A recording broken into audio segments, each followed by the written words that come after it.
हमें बतलाया है कि अपने नाम लिखें रेडियो पे। तो मैंने कहा तुम्हें डर क्या है, लिखो और फख्र से कहो तुम मुसलमान हो। पल पल न्यूज़ से मैं हूं आपके साथ नदीम अकरम। इस वक्त हमारे साथ अलीगढ़ मुस्लिम यूनिवर्सिटी के x vice chancellor general Zamiruddin साहब मौजूद हैं। सर, मैं सबसे पहले आपसे जानना चाहूँगा कि जिस तरीके से आजकल मुस्लिम इदारों को टारगेट किया जा रहा है, जिसमें हम लगातार देखते हैं कभी अलीगढ़ मुस्लिम यूनिवर्सिटी को निशाना बनाया जाता है, कभी जामिया को निशाना बनाया जाता है, और हाल ही में हमने देखा कि कुछ यूनिवर्सिटीज़ ऐसी थी जिनके चांसलर मुस्लिम हैं तो सीधा निशाना बनाया गया। कैसे देखा जाए और समझा जाए, क्या हुकूमत साफ तौर पर मुसलमानों को तालीम से पीछे धकेलने की कोशिश कर रही है? देखिए, गवर्नमेंट का हमेशा ये ऑब्जेक्टिव रहा है कि तालीम सबको मिले, मगर हाल में ही यूएसटीएम के चांसलर महबूबुल हक साहब को गिरफ़्तार कर लिया, और हमने इसके बारे में प्राइम मिनिस्टर साहब को भी लेटर लिखा कि बिल्कुल ये जो है गिरफ़्तारी जो है बिल्कुल गलत है, और अभी तक 2 हफ्ते हो गए हिरासत में है। कोई वजह नहीं है कि जो शख्स जो है नॉर्थ ईस्ट की तरफ इल्म मेडिकल फैसिलिटीज़ देना चाह रहा है, उसको छोटे से वजह से उसको 2 हफ्ते गिरफ़्तार किया जा रहा है। और हमें अफसोस है कि उनको अभी तक जो है रियासत में रखा गया है, तो ये गलत है। वाइस चांसलर्स जो है और चांसलर्स जो हैं उनका ओहदा बहुत ऊंचा होता है, और इस तरीके से उनके साथ बिहेवियर नहीं करना चाहिए। क्योंकि सर, हमने देखा कि अक्सर अलीगढ़ मुस्लिम यूनिवर्सिटी सबसे ज़्यादा निशाने पर रही है। कभी इस तरीके से प्रेजेंट किया जाता है खुद हुकूमत द्वारा कि भाई अलीगढ़ मुस्लिम यूनिवर्सिटी तो ऐसा लगता है पहुंचो तो पाकिस्तान में आ गए। कभी पाकिस्तान से बिलोंग किया जाता है, कभी ये बताया जाता है जो छात्र वहाँ पढ़ रहे हैं वो आतंकी हैं, देशद्रोही हैं। तो कैसे देखा जाए, समझा जाए, इसके लिए आप लोगों ने क्या किया है? देखिए, इंटरनेशनल रैंकिंग एजेंसीज ने सब ये खुराफात जो है बंद कर दिए थे। 2016-17 में US news and world report और टाइम्स हाई एजुकेशन लंदन ने जब रैंकिंग्स की तो उन्होंने नंबर 1 यूनिवर्सिटी मुल्क की अलीगढ़ मुस्लिम यूनिवर्सिटी को दर्जा दिया। तो ये गलत फहमी है। अलीगढ़ मुस्लिम यूनिवर्सिटी जो है बिल्कुल सेकुलर यूनिवर्सिटी है। उसका स्टाफ और उसके स्टूडेंट्स मेरिट पे सेलेक्ट किए जाते हैं, यानी कि ये मुस्लिम इलाका है नहीं, हर कौम के बच्चे वहाँ पढ़ते हैं।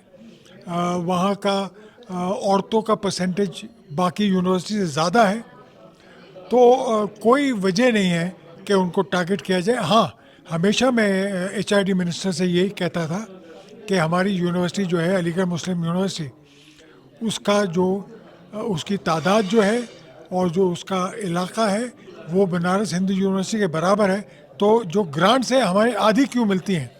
तो इसका कभी उन्होंने सही जवाब नहीं दिया। गवर्नमेंट को ये चाहिए कि ये इदारे इनको सपोर्ट करें, क्योंकि ये इनसे अच्छे नेशनलिस्टिक बच्चे आएंगे, काबिल बच्चे आएंगे जो कि मुल्क के लिए तरक्की के लिए काम करेंगे। क्योंकि मुल्क की तरक्की की बात की जा रही है सर, सबसे ज़्यादा सवाल जो है वो इस तरीके से दिखाने की कोशिश होती है, इस्लाम है तो आतंकवाद है, मुसलमान हैं तो आतंकवादी। आज इसी को लेकर के एक बातचीत रखी गई, आपने भी अपनी बातें रखी। तो कैसे देखा जाए, इस मिथक को कैसे तोड़ा जाएगा? देखिए, ये मेथड खाली इल्म से तोड़ा जा सकता है। कुछ दुकानदार मेरे पास आए और कहा कि साहब हमें बतलाया है कि अपने नाम लिखें रेडियो पे। तो मैंने कहा तुम्हें डर क्या है, लिखो और फख्र से कहो तुम मुसलमान हो। मगर एक बात मैंने कहा, अगर तुम चीटिंग नहीं करोगे, अगर सही दाम लोगे, तो चाहे को हो चाहे कोई नाम आप लिखें, जो है जो परचेजर्स हैं वो तुम्हारे ही पास आएंगे। तो ईमानदारी जो है आप जाहिर कर लीजिए, डिस्प्ले कर लीजिए, फिर बिजनेस में आपको कोई रोक नहीं सकता। क्योंकि बिजनेस में कोई नहीं रोक सकता। आपने ये जिक्र किया क्योंकि यूपी में ही ये फरमान जारी हुआ था कि सबको नेम प्लेट लगानी है। यूपी से ही एक मामला सामने आया, रमज़ान का पाक महीना चल रहा है, संभल के सीईओ जो हैं वो बयान देते हैं कि भाई साल में 52 बार जुम्मा आता है, एक दिन घर में नमाज पढ़ ली जाए क्योंकि होली जुम्मे वाले दिन आ रहा है। तो कैसे देखा जाए जब इस बयान को लेकर के तूल पकड़ते हैं, लोग सवाल करते हैं, तो सीएम का सपोर्ट मिल जाता है, वो कहते हैं कि भाई पहलवान आदमी है, पहलवान तो ऐसी बातें करता है। देखिए, सीएम जो है जो हमेशा मेजॉरिटी कम्युनिटी को सपोर्ट करेगा और मुस्लिम्स को ये समझ लेना चाहिए। और मैं इसके बारे में सुन रहा था, तो मेरा तो ये ख्याल है कि आप 2 बजे के बाद नमाज पढ़ लीजिए, क्या क्या प्रॉब्लम है? ठीक है, होली है, खेलने दीजिए उनको, मगर उसके बाद देखिए फ़र्ज़ होता है कि जुमे की नमाज जो है मस्जिद में पढ़ी जाए। ठीक है, घर पे आप ज़रूर पढ़ सकते हैं अगर हालात ऐसे हों, मगर अगर नहीं है तो मस्जिद में बहुत ज़रूरी है।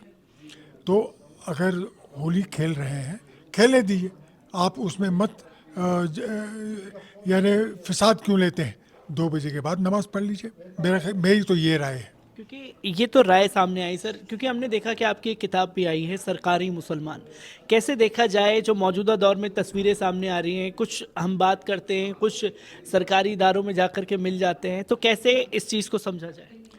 ये चीज़ देखिए, जो तासुब है जी। वो इंसान के दिल में हमेशा रहा है, उसको आप दूर नहीं कर सकते। तासुब का इलाज एक ही है, इल्म। इल्म से आपको ताकत मिलेगी और आप तासुब की दीवार फाड़ के आगे निकल सकते हैं। मैं एक आखिरी सवाल सर आपसे लेना चाहूँगा, क्योंकि ये लगातार हमने देखा कि बताने की कोशिश की जा सकती है साथ मुसलमान तो डरा हुआ है। क्या मुसलमान वाकई मौजूदा दौर में डरे हुए हैं? मुसलमान, ये मैं नहीं कह सकता, मगर मुसलमान डरते नहीं, शेर की तरह इल्म की ताकत से आगे बढ़ सकते हैं। डरने की कोई ज़रूरत नहीं है, बिल्कुल।